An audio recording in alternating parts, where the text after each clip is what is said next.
La etapa de postulación escrita es fundamental dentro del control de admisión judicial, ya que es donde las partes definen el terreno del juego y establecen formalmente el objeto del litigio.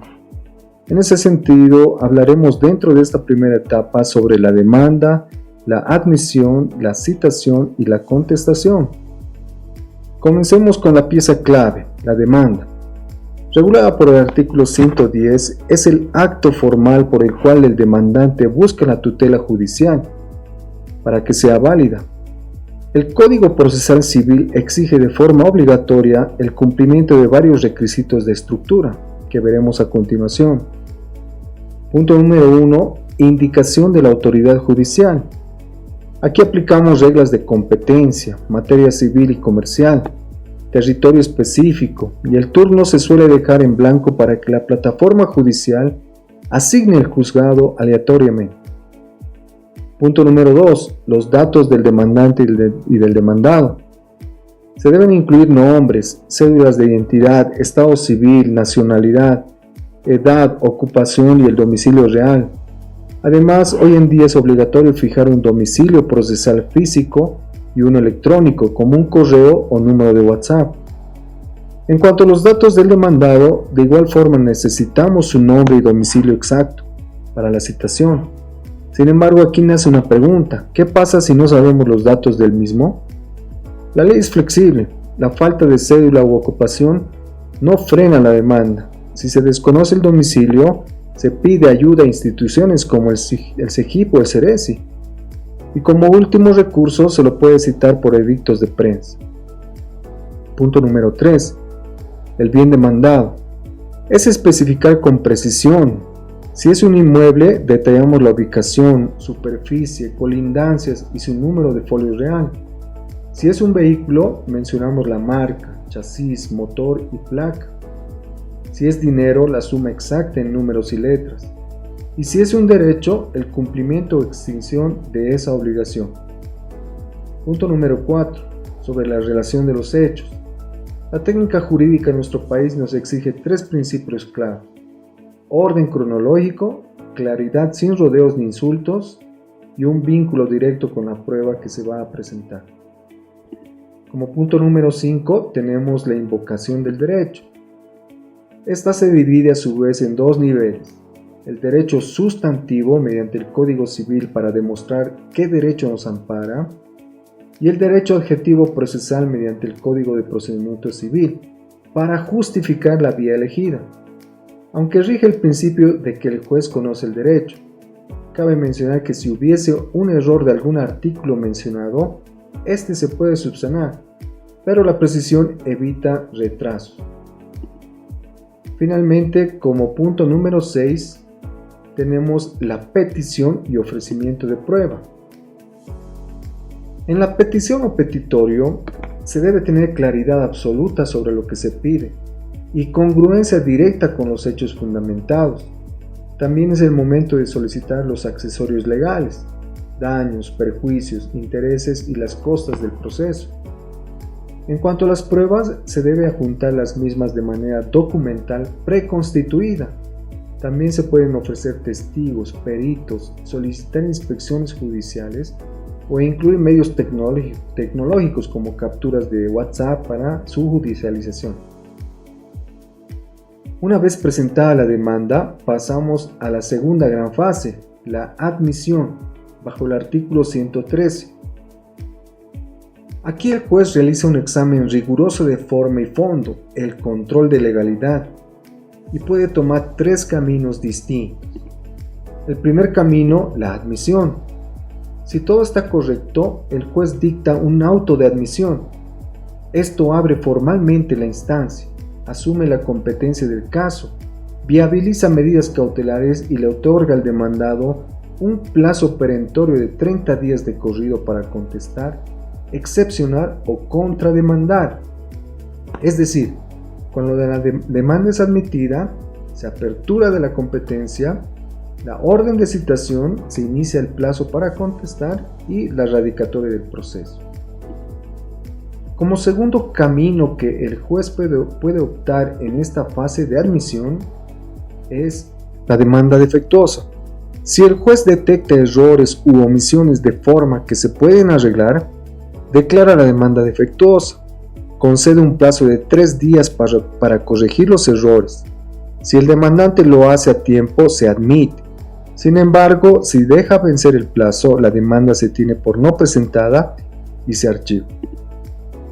Finalmente, como tercer camino que el juez puede tomar en esta etapa de admisión, es el más severo, el rechazo in limine o demanda improponible.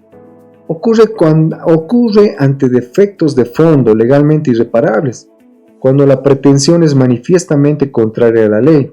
Por ejemplo, si alguien demanda el divorcio de personas que nunca se casaron, el juez la rechaza de entrada y archiva el caso, aunque el demandante mantiene a salvo su derecho de apelar la decisión.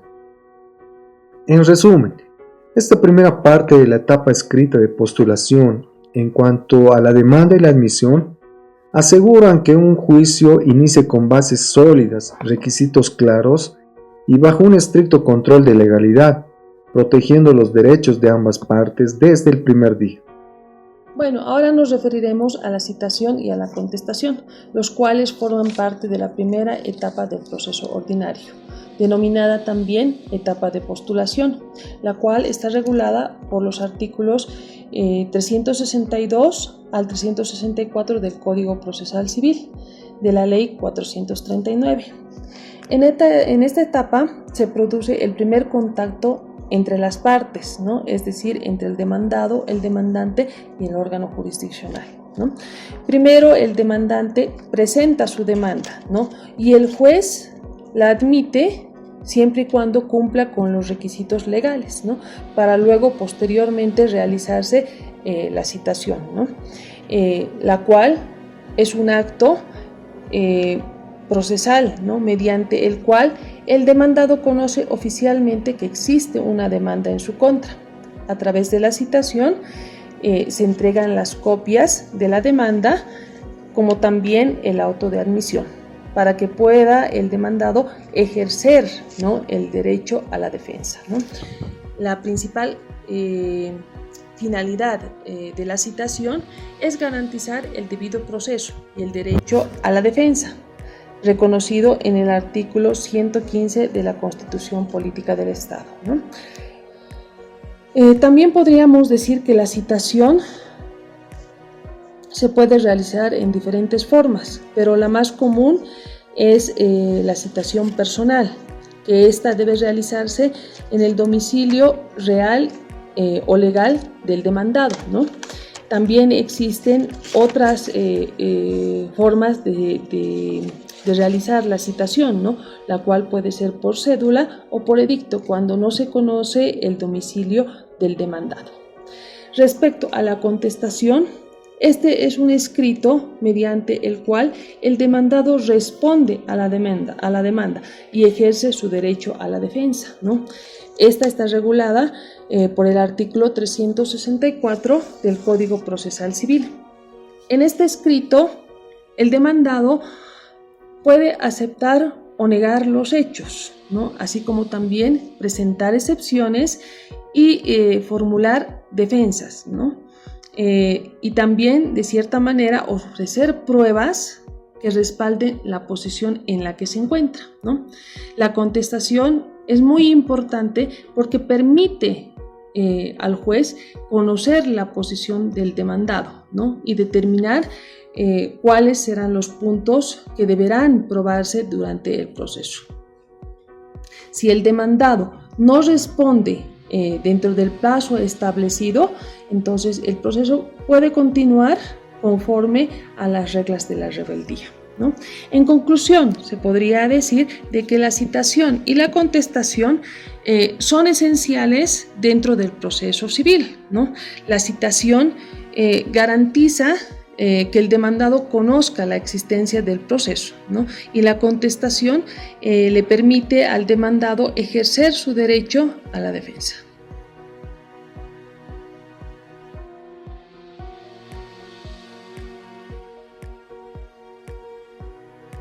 Bien, continuando con la presente disertación y tal como estamos viendo el proceso ordinario, Ahora entramos a la fase oral de la audiencia preliminar.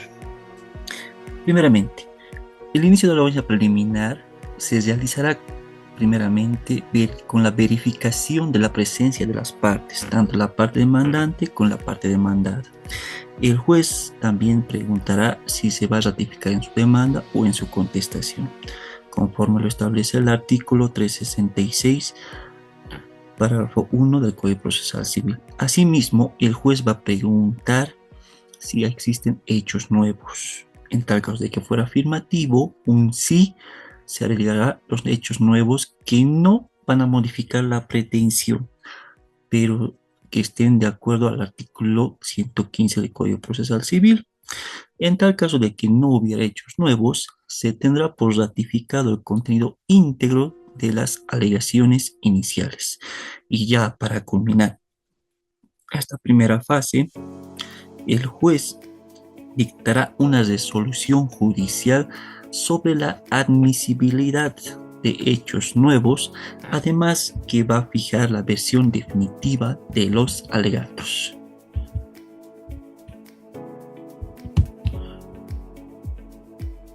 Bien, ahora vamos con la fase número 2, que es la tentativa de conciliación, o bien como se conoce, la conciliación intraprocesal en la audiencia preliminar.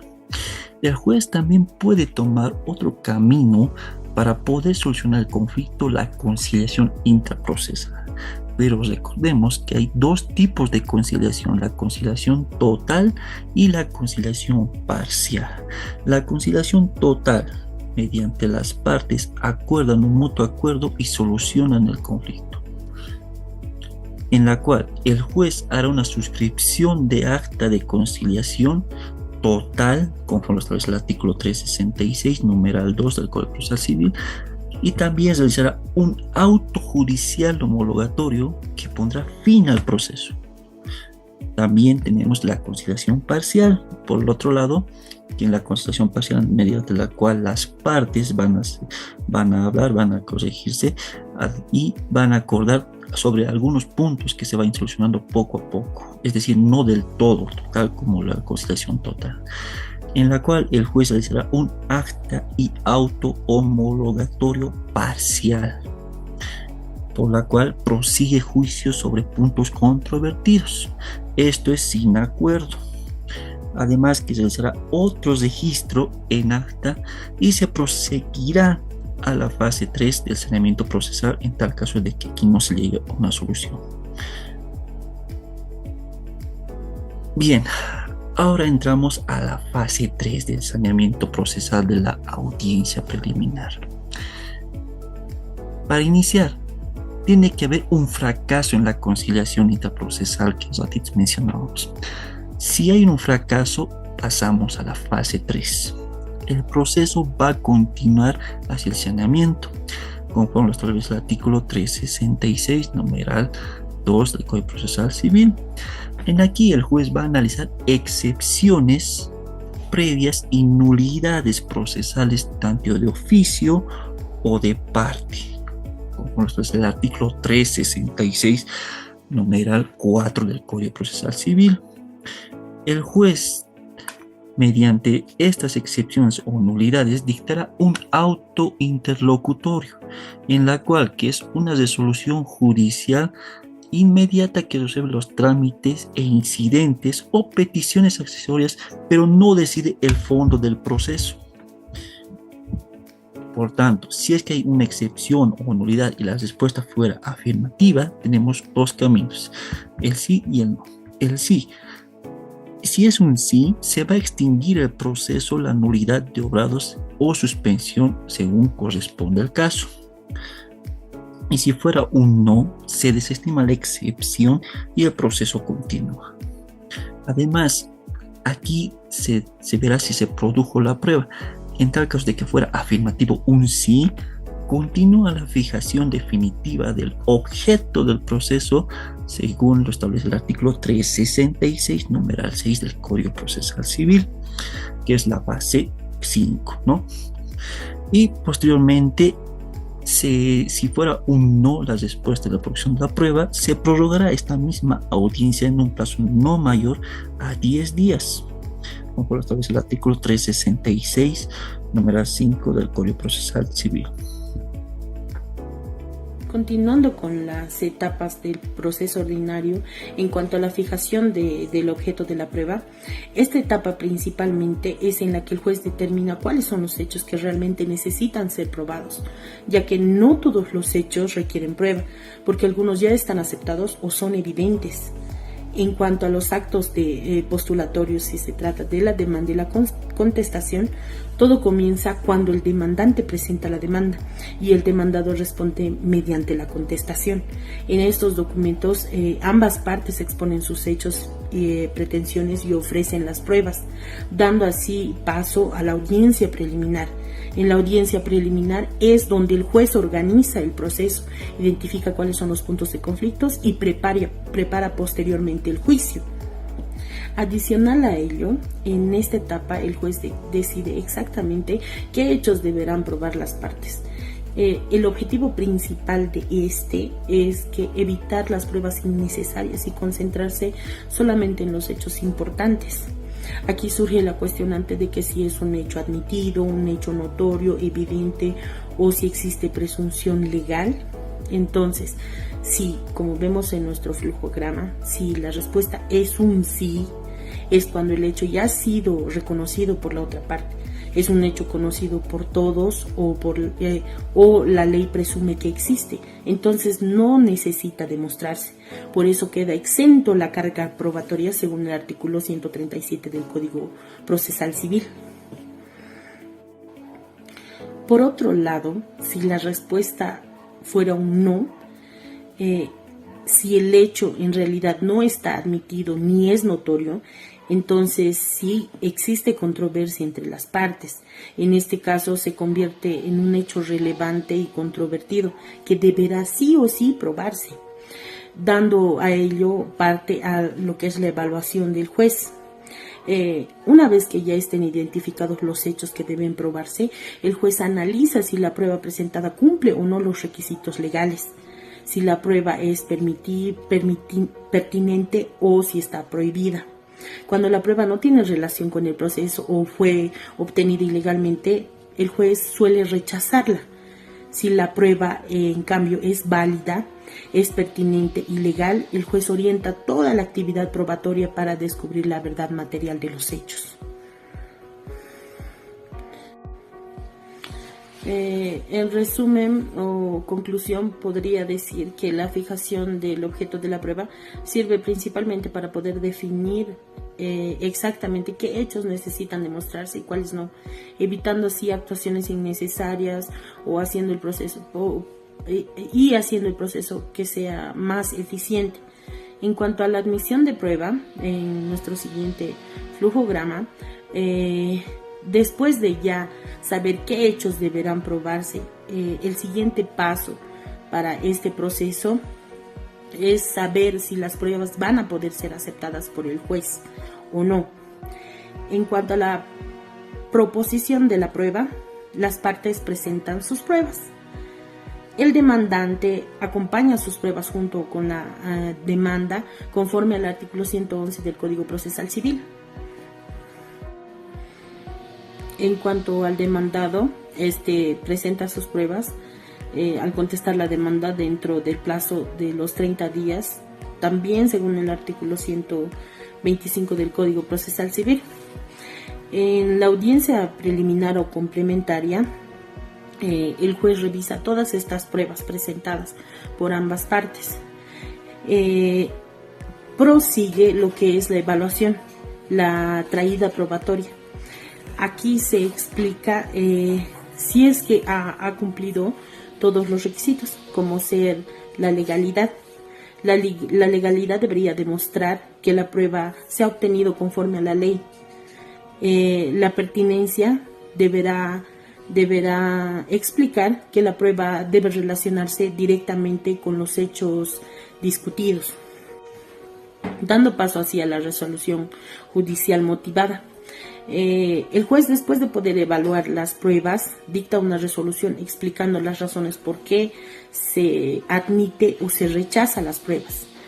En este caso, si la prueba es rechazada, las partes pueden impugnar esta decisión, dando así dos opciones, como un recurso de reposición o apelación en efecto diferido. El recurso de reposición se presenta durante la audiencia para que el juez revise inmediatamente su decisión. En cuanto a la apelación en efecto diferido, también puede apelarse conforme al artículo 367 del Código Procesal Civil, aunque esta apelación pueda resolverse posteriormente. Si la prueba es admitida, deberá explicarse por qué la prueba ha sido admitida. Deberá tener partes como que documental, testifical, confesional, pericial, inspección de reconstrucción, presunciones e informes. La documental, ¿por qué? Porque tendrán que evidenciarse con documentos públicos o privados. La testifical puede ser simplemente por una declaración de testigos o con un máximo de 5 personas puede ser.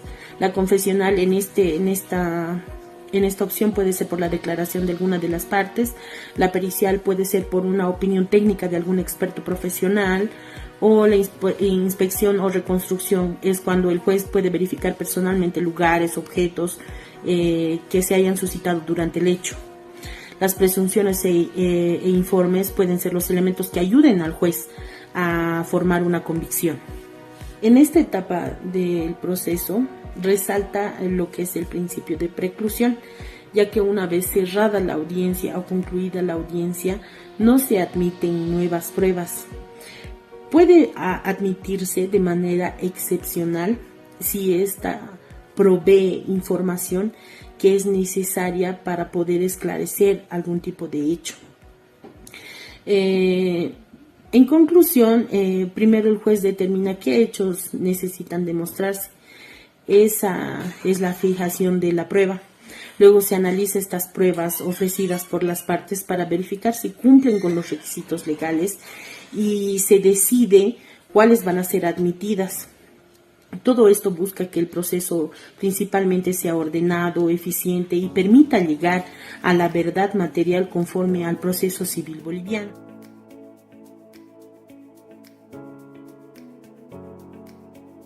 Bueno, dando continuación al tema de exposición, me corresponde hablar sobre la audiencia complementaria dentro del proceso ordinario civil, con énfasis en la producción de la prueba y sus efectos.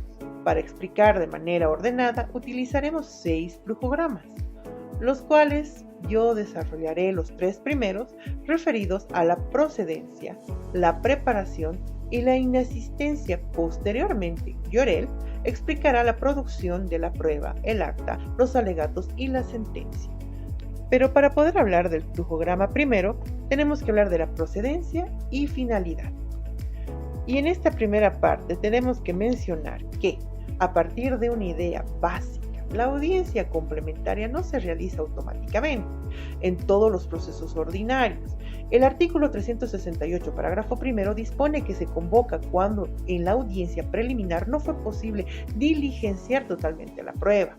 Por eso, la primera rama señala la existencia de la prueba pendiente. La segunda rama aclara que se trata de una audiencia eventual. ¿Qué quiere decir?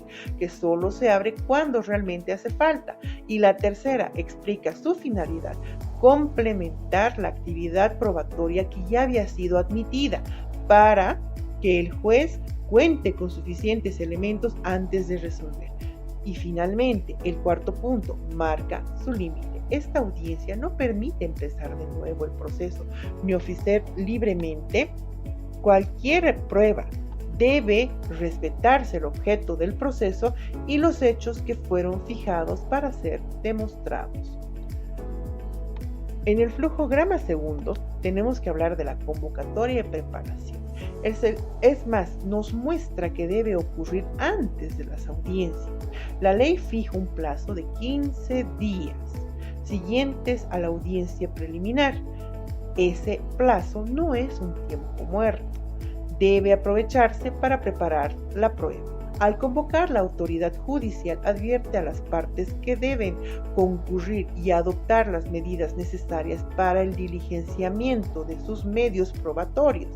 Durante ese intervalo pueden realizarse inspecciones judiciales, pericias, informes y otras actuaciones que por su naturaleza no se producen completamente dentro de la sala. El resultado esperado es que al llegar a la audiencia complementaria, esas diligencias ya estén cumplidas y disponibles. De esa manera, las partes pueden conocerlas, formular observaciones y ejercer contradicción. Una audiencia señalada sin pericias, sin informes o sin suscitaciones necesarias perdería su finalidad y generaría una demora que pudo evitarse. De esta manera, vamos a pasar al flujograma tercero, que es la inasistencia y prórroga. El tercer flujograma explica justamente qué sucede cuando la parte no asiste.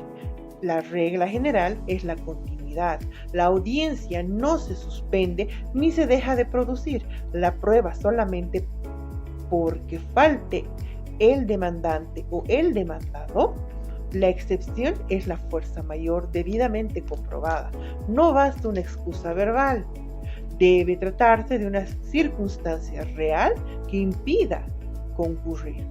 Si la audiencia es injustificada, se genera una presunción desfavorable y la parte también asume las consecuencias de no haber intervenido en uno de los actos realizados. Un ejemplo: no haber formulado preguntas u observaciones en el momento oportuno. Y el último punto es la prórroga. Puede disponerse por solo una vez, de oficio o a petición de parte, cuando falte una prueba que deba cumplirse fuera de juzgado. La nueva fecha debe quedar dentro de los 15 días siguientes. De esta manera es que hemos terminado la etapa previa y cedo la palabra a mi compañero Llorel, quien explicará cómo se recibe y documenta la prueba dentro de la audiencia. Bueno, continuando con el tema, una vez explicado los presupuestos para convocar una audiencia complementaria, corresponde revisar ahora qué ocurre dentro de ellas y cuáles son los efectos procesales que se puedan llegar a suscitar. Es por eso que vamos a pasar al siguiente flujograma, en el cual vamos a hablar acerca de la producción y el control de la prueba. En aquí nos dice que la audiencia complementaria se produce la prueba en el artículo 368, en el parágrafo 4, donde indica que se reciben todos los medios pendientes. Esto incluye testigos, peritos, documentos, informes y el resultado de la inspección. El juez dirige el orden y controla cada prueba que tenga relación con los hechos que se discuten en las pertinencias.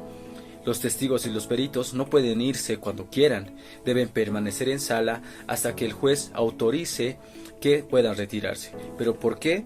Porque si hay una contradicción entre los testigos, el juez puede hacer un careo de ellos mismos.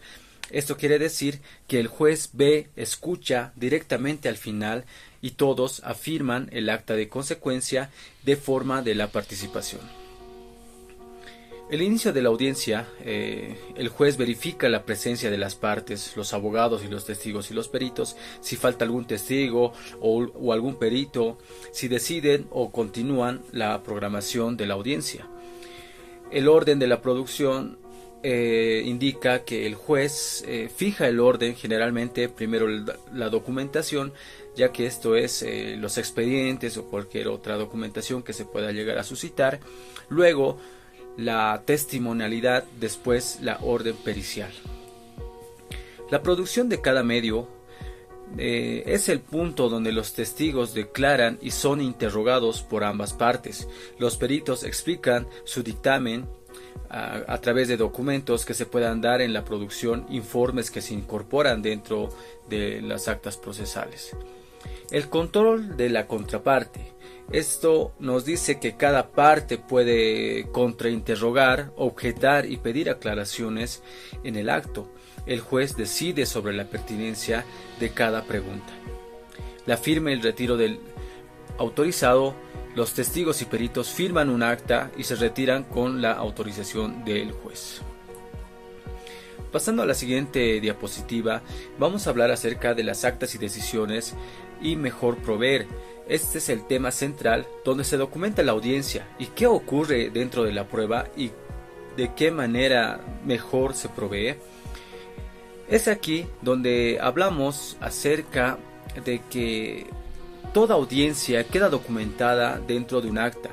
El acta resume lo que pasó, qué pidieron las partes, qué decidió el juez, y el juzgado tiene medios técnicos que pueden grabar en audio y video, lo que reemplazará el acta escrita. Si una parte objeta una prueba, por ejemplo, si dice un testigo que no es pertinente, el juez decide en el acto, la admite o la rechaza. Esta decisión queda registrada y si la parte no está de acuerdo, puede interponer un recurso ahí mismo. También queda registrado. Ahora, ¿es mejor proveer? Es una facultad especial del juez, pero ¿quiénes la usan? Solo cuando después de recibir todas las pruebas. Todavía falta un elemento importante para decidir con certeza que no pueden usar una ayuda de las partes que fue negligente. Debe motivarla, explicar qué orden, cómo y en qué plazos y por qué no se hizo antes, y debe hacerse antes de los alegatos para que ambas partes puedan conocer los resultados y queden antes de comentarlo. Es mejor prever, como nota, podemos decir que es mejor proveer que la excepción es la regla que se usa para interponer las partes que no aportó la prueba. Vulnera el principio de igualdad procesal, según el artículo 1.3 de la ley 439, donde el juez lo usa y debe motivarlo de manera rigurosa. Pasando al siguiente programa, vamos a hablar acerca de los alegatos, la sentencia y los efectos. ¿Cómo se cierra la audiencia y cuáles son los efectos de las sentencias? En esta parte vamos a tocar un tema muy importante que son los alegatos.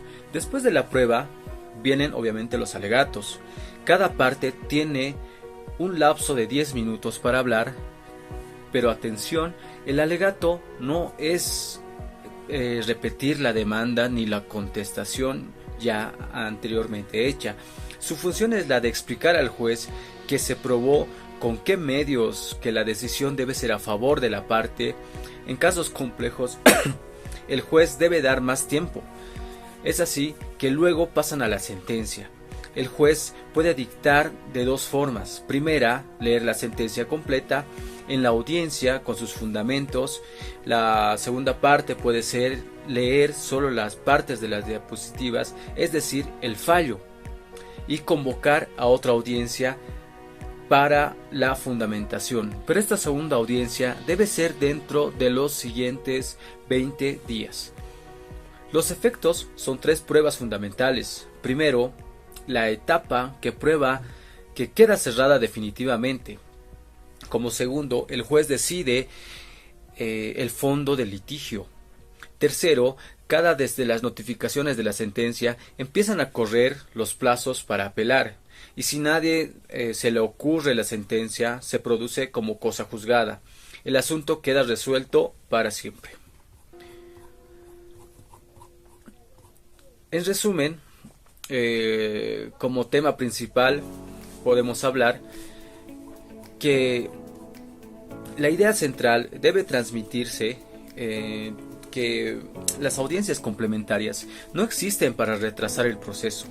En sí son para formar que sea de forma ordenada, no contradictoria y con registros formales, garantizando que el juez pueda dictar una sentencia justa en pleno conocimiento de los hechos. En la fase del cierre, para la conclusión de los tres flujogramas que tenemos, hemos visto que las audiencias complementarias es el espacio donde la prueba se convierte en certeza. Los alegatos argumentales finales son las sentencias y la justicia. Bueno, muchas gracias. Voy a pasar la palabra a mi siguiente compañero.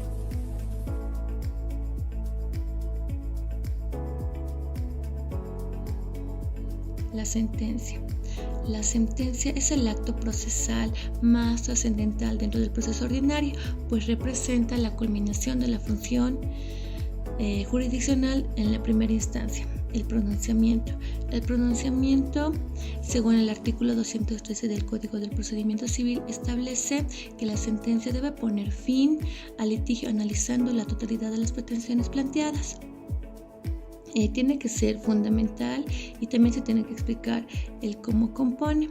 Lo podemos ver con el encabezamiento. El encabezamiento tiene que estar los datos de la persona juzgada, de las partes del proceso para que se considere.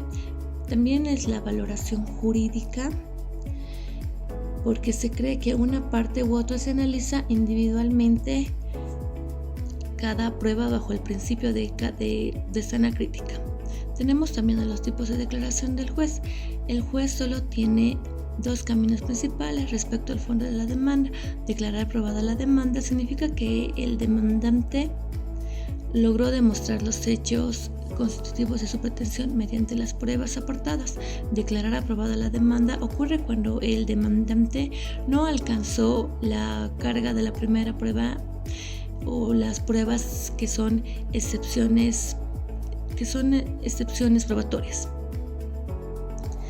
Ahora nos vamos a los efectos de la sentencia. Los efectos de la sentencia determinan qué sucede jurídicamente y prácticamente una vez que el juez dicta la decisión.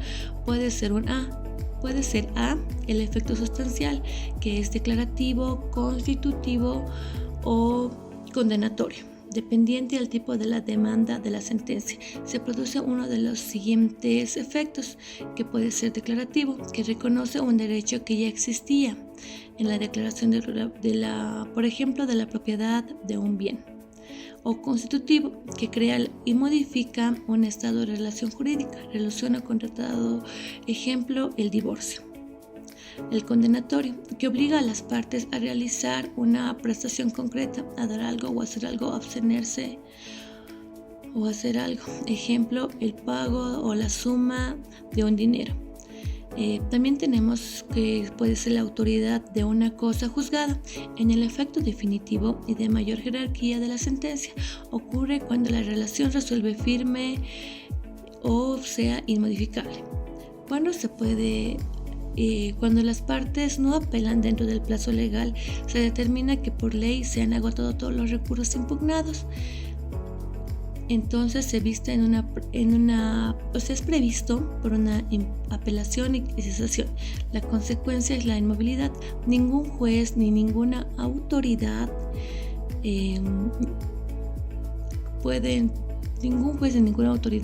volver a revisar o juzgar el mismo asunto entre las mismas, es decir, que tienen que aclararlo este mismo momento porque después no hay vuelta atrás.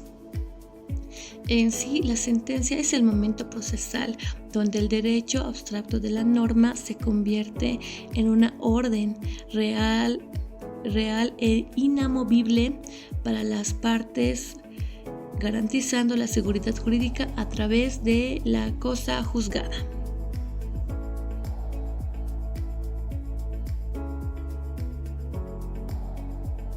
Hola, hoy vamos a aprender cómo funcionan los recursos legales que se pueden presentar ante una resolución judicial y cuáles son sus caminos. Nos vamos a basar en el origen. Todo empieza con la emisión de una resolución dependiendo del momento procesal y vamos a tomar dos caminos. Uno que van a ser las audiencias preliminares y unas que van a ser las sentencias o los autos definitivos. Si estamos en una audiencia preliminar, se van a dictar tres tipos de resoluciones. Una va a ser la proveniencia de mero trámite. Con esta se procede a un recurso de reposición en el cual se debe presentar en un acto de 3 días. ¿En qué nos ayuda el recurso de reposición? Prácticamente es para subsanar cualquier error que se ha tenido dentro del proceso. 2, vamos a tener al autointerlocutorio o a las excepciones previas. Lo que esto da, más que todo, da lugar a una apelación diferida, lo que significa que la sustanciación se va a postergar. 3, vamos a tener a las excepciones definitivas aprobadas.